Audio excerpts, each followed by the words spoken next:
Adapun definisi media komik dan jenis-jenisnya. Komik adalah suatu bentuk media komunikasi visual yang mempunyai kekuatan untuk menyampaikan informasi secara populer dan mudah dimengerti. Oleh karena itu, selain sebagai media hiburan, komik juga sudah banyak digunakan sebagai media pembelajaran di sekolah. Adapun ciri-ciri media komik sebagai berikut. Yang pertama, keterpaduan dengan tujuan pembelajaran. Yang kedua, penggunaan bahasa yang mudah dipahami. Yang ketiga, menggambarkan watak yang sederhana.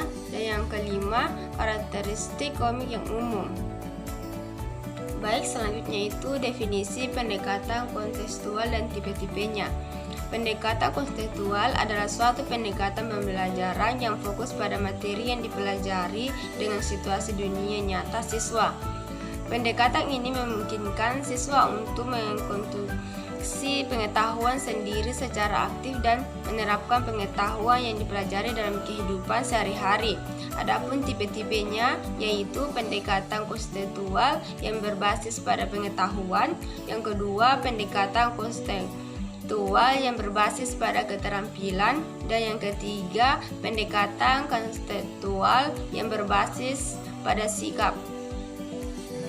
Selanjutnya, definisi model pembelajaran kooperatif. Model pembelajaran kooperatif adalah suatu pendekatan yang mengintegrasikan kerjasama antara siswa dalam proses pembelajaran mengajar. Dalam model ini, siswa bekerja dalam waktu untuk mencapai tujuan yang telah ditentukan. Pembelajaran kooperatif tidak hanya berfokus pada individu, tetapi juga pada interaksi antara siswa dan guru.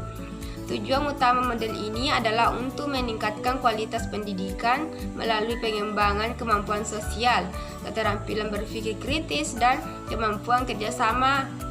Adapun prinsip-prinsip model pembelajaran kooperatif yaitu: yang pertama itu saling ketergantungan positif, yang kedua jawab secara individu, yang ketiga komunikasi antara anggota kelompok, dan yang keempat evaluasi proses pembelajaran kelompok. Baik, selanjutnya itu definisi metode diskusi dan ciri-cirinya. Metode diskusi adalah metode mengajar yang menghadapkan peserta didik pada suatu permasalahan untuk menyelesaikan secara berunding dengan teman satu kelompoknya. Adapun tipe-tipe metode pembelajaran diskusi. Yang pertama itu diskusi kelas. Diskusi kelas adalah diskusi yang beranggotakan seluruh siswa di kelas. Dan yang kedua, diskusi kelompok kecil. Diskusi kelompok kecil adalah diskusi yang berlangsung di kelompok-kelompok kecil di kelas. Adapun RPP IPA SD.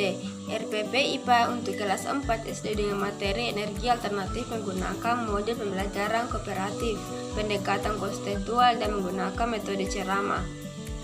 Baik, selanjutnya itu media komik.